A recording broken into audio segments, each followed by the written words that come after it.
So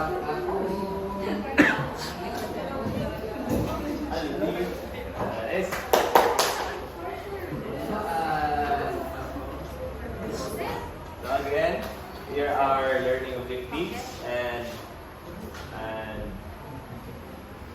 for recap, our arithmetic sequence is a pattern of numbers that have the same number added to get the next term. And this same number, this is what we call the common difference, which is represented by a variable b. And ang example niya is 3, 5, 7, 9, 11, 13. And as you notice, na siya ay common difference of 2. So 3 plus 2, 5, 5 plus 2, 7, 7 plus 2, 9, 9 plus 10, 11, and so on and so forth. So, now let's start. The term harmonic is often associated with musical sounds, di ba? Musical sounds. Madumog na to siya, mga harmonic, mga harmonic nga mga paan.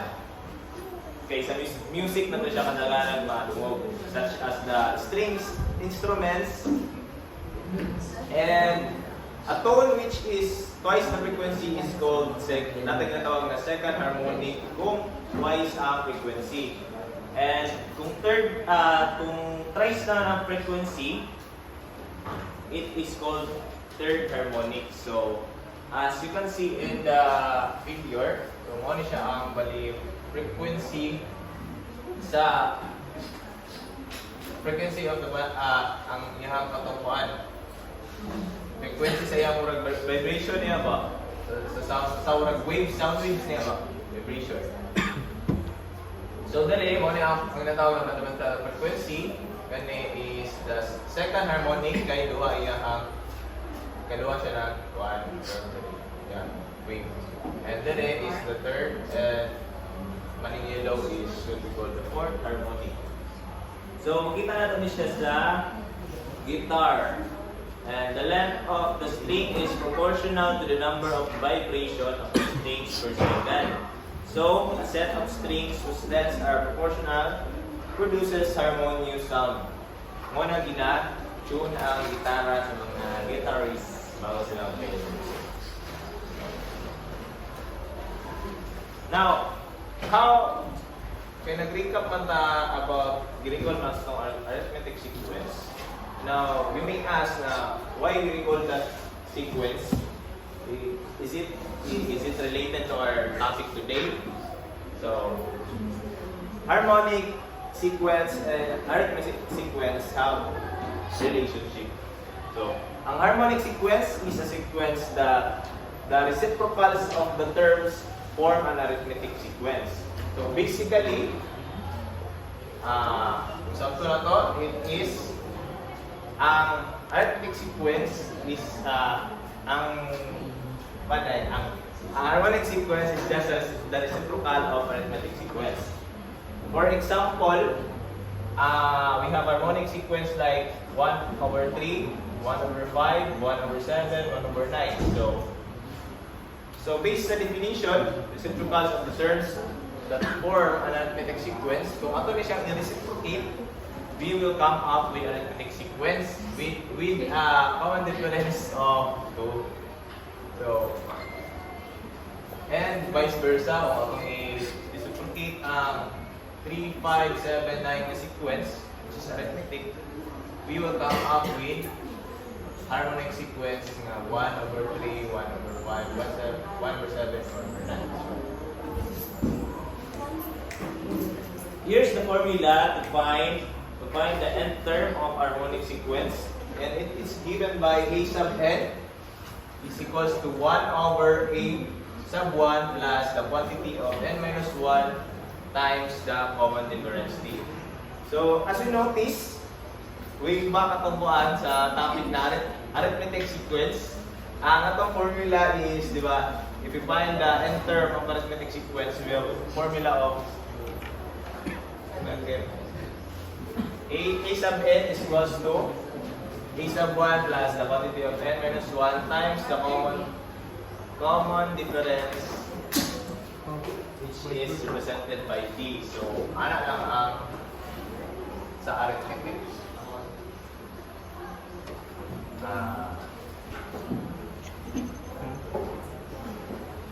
Since kay sa definition, ang harmonic is will form an arithmetic sequence if reciprocate siya.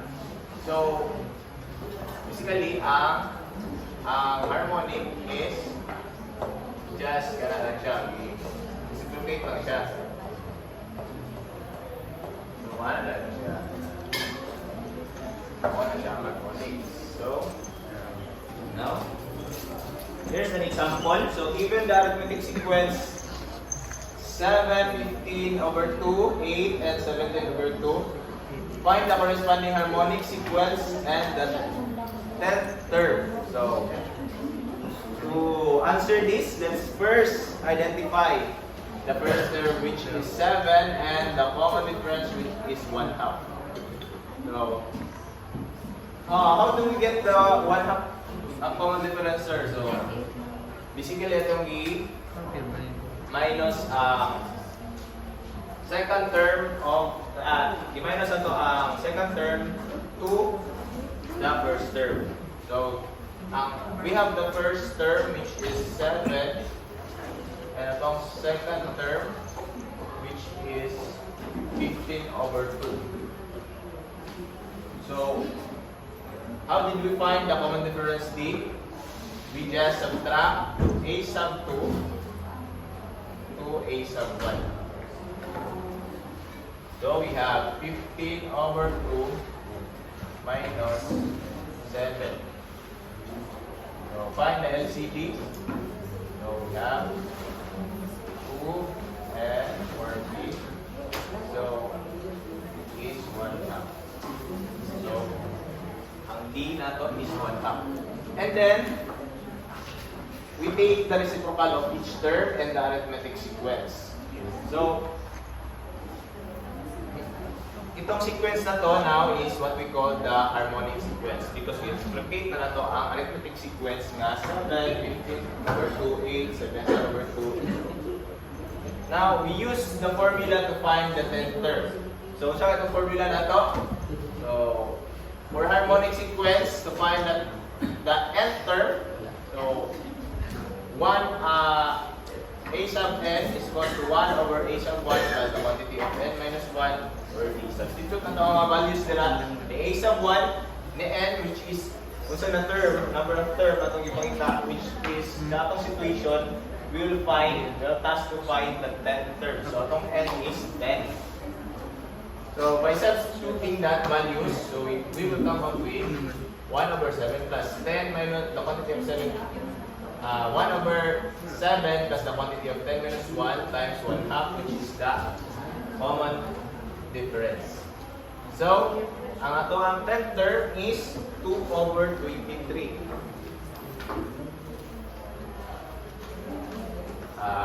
Did you get the lesson, class? Yes, sir. Now, before proceeding sa next subtopic, let's have an activity. So, I hope you know these flowers because present na siya to ang surrounding. So, I would like to call someone.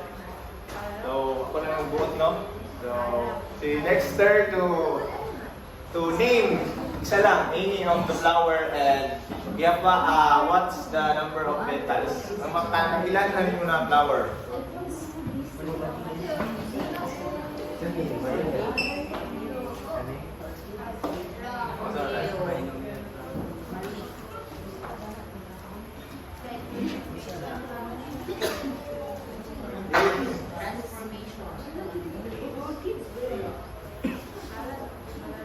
Sige, next, I want to call Mr. Angelo. Hindi lang kadala kasi mo gusto na ilapan.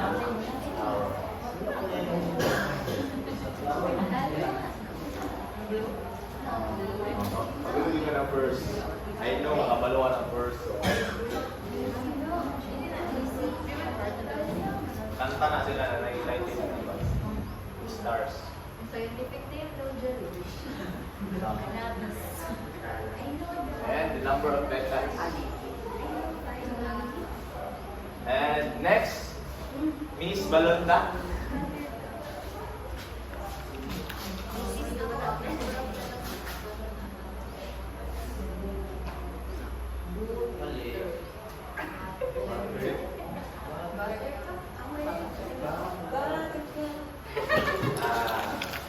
Who wants?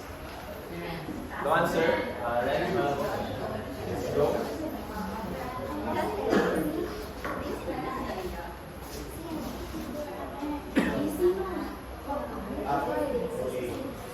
Wow.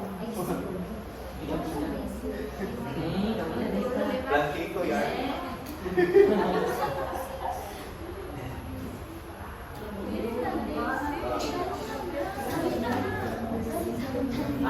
Another hand, please. Mr. Ribas. Okay, nag-discussion na tayo ba?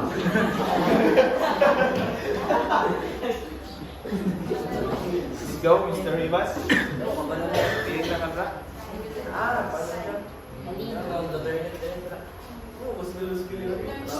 Blue niya. Blue lily. Blue like the blue. Blue alina. Blue to petal. Alina na lagi. Alina.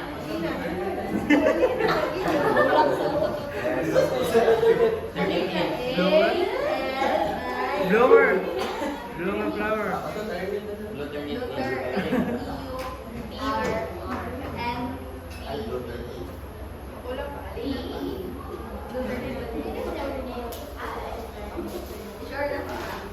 So, Mr. Gamayo, for the last flower, name it. Ginalaw mas kanding.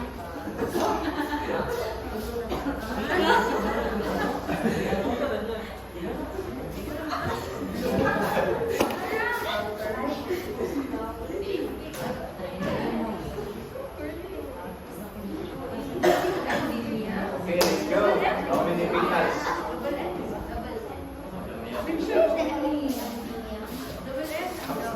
Boleh kan? Oi. Okay, lupa ko yun sih. Okay, thank you sa mga nag-participate. Ate, naman plus points yung grado. So, ang kaning first flower na makita, it is, tama siya, kalili. Lili pala. Lili. And nasa petals, isa lang yung petals. And kaning blue, sorry, gutang ni Mr. Ribas today. But it is commonly known as Asiatic Day Flower. Asiatic Day Flower. Asiatic ba? Asiatic. Niya kan eh. Kuhan mo kasi siya eh. Orchids. So, paano siya? Sino? Iris siya, iris. Ano siya, iris? Iris. And tama si Miss Balonda, no? Buttercup. Let's go. And Clematis, tama. And Zinnia, tama rin siya.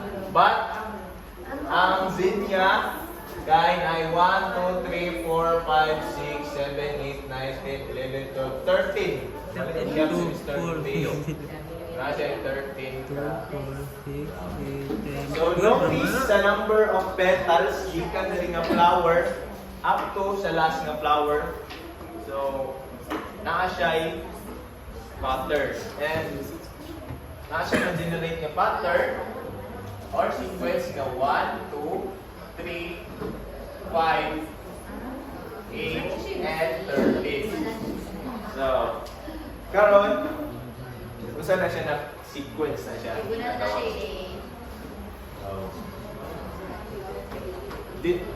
This, ay, go on.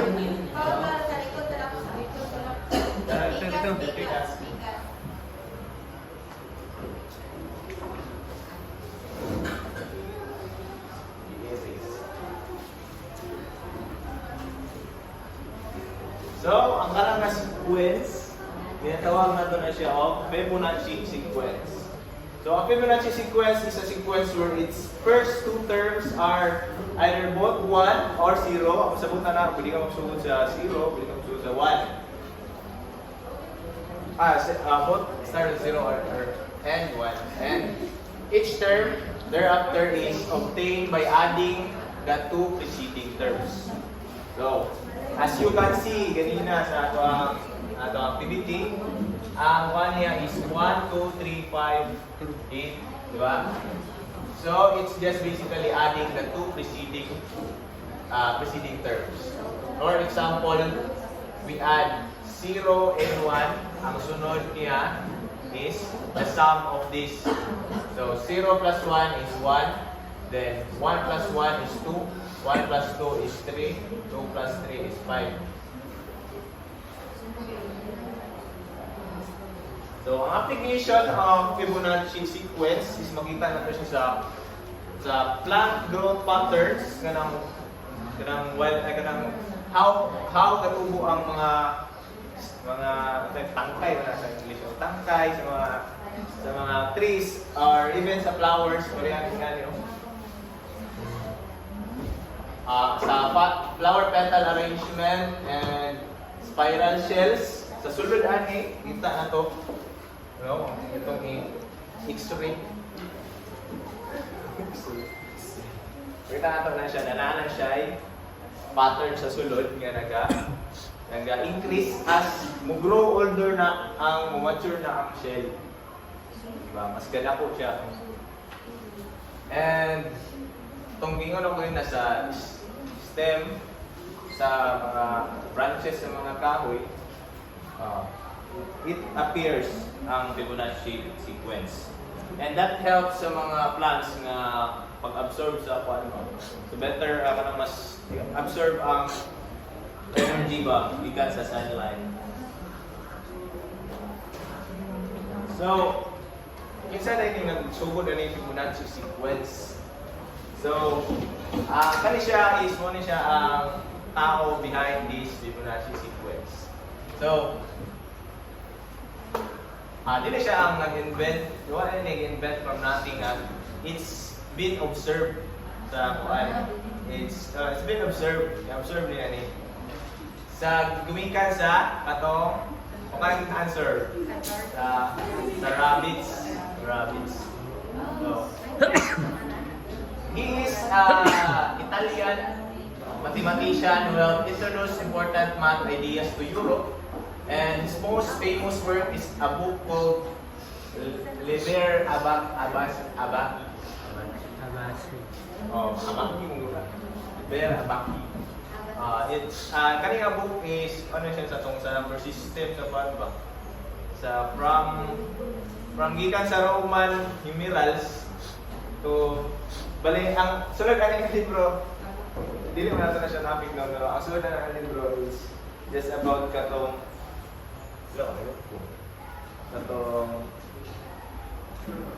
lagi katong introducing sa Arabic nga mga numerals.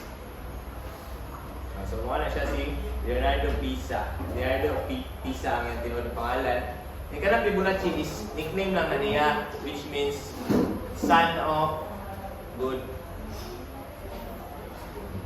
Now, the Fibonacci sequence is a series of numbers such that the next number is found by adding up the two numbers before it. So, ang pagpangita sa kaning the nth term of a Fibonacci sequence, we have a formula of f sub n is equals to f sub the quantity of n minus 1 tapos plus f sub n minus 2. So, where f sub n is term number and f sub n minus 1 is the previous term, f sub n minus 2 is the term before that previous term. Let's have an example. So we have a table here. So this is the number of terms. So first term niya is 1.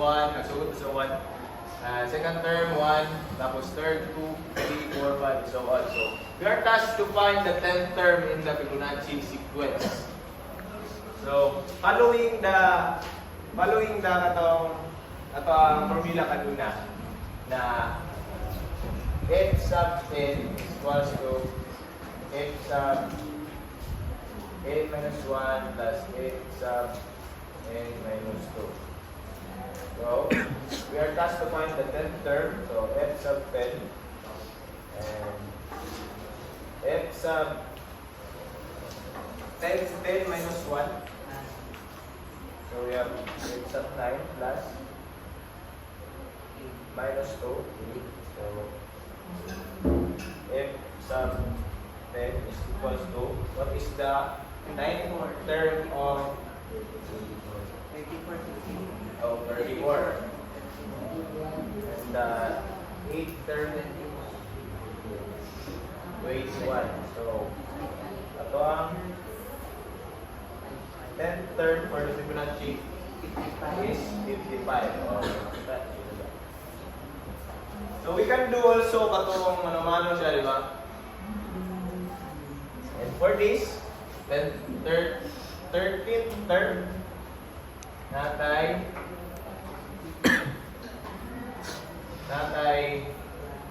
f over 12 plus 11.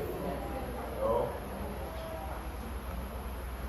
144 of 89. Natay 200.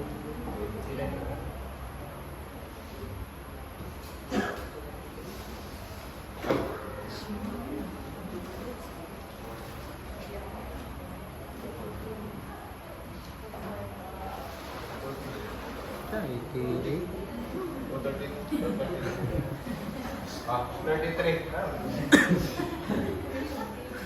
So, ayan siya, no? Pwede po tayo itong manumalo nga katong likat sa giyon sa to ni pag-analyze ni Fibonacci. Leonardo Di Pisa ang katong sa rabbits. Kaya duha ka rabbits, pair, male o female. So, sa sunod sa isa ka bulan daw, magpulo sila of offspring na another pair of rabbits. Tapos, sunod bulan, ang kaning another pair of rabbits mag-pack. Yeah, anak sila. Pulo sila of another pair, tapos ganito another pair. Or kanina na offspring. Tapos, kaning, magpulos na po.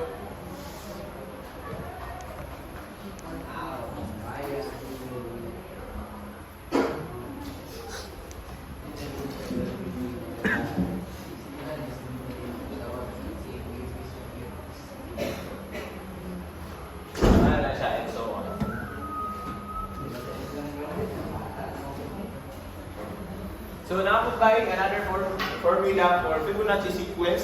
Applicable ni siya if daghan layo-layo na imong term nga pangitaon.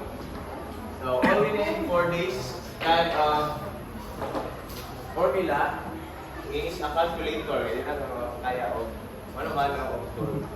So, it is called the Binet's formula.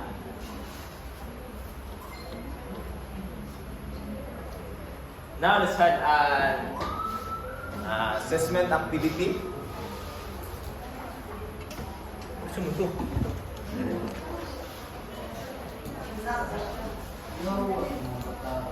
So, I will distribute now. So, knowledge.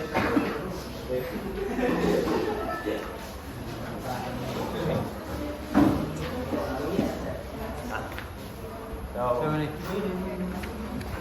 that paper will assess your learning based on all topic. So, I will give you 5 minutes to do that one. Timer start now.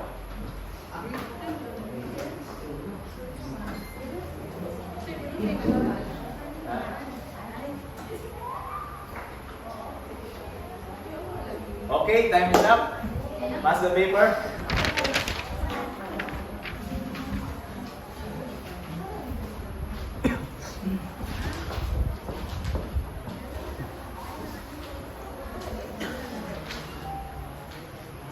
Now for your assignment,